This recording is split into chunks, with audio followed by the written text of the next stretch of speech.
lukket ned over Gert og motoren. Prøv lige at forestille dig at sidde mindre end 10 cm og 15.000 hestekræfter.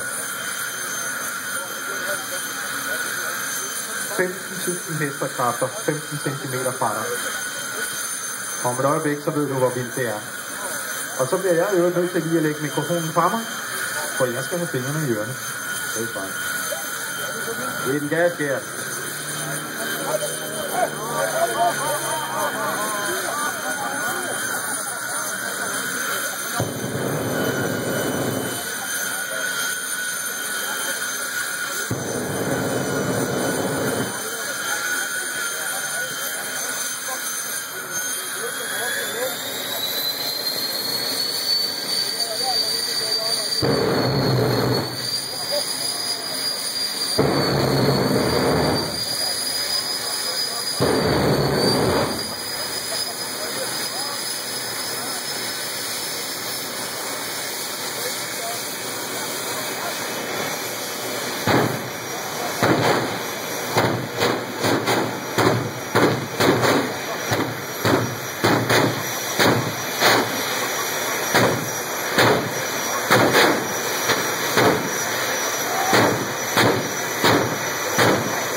Der fik vi Gert afsted og en bedre tid, 7:21, mine damer og herrer, 367,1 km/t udgangshastighed.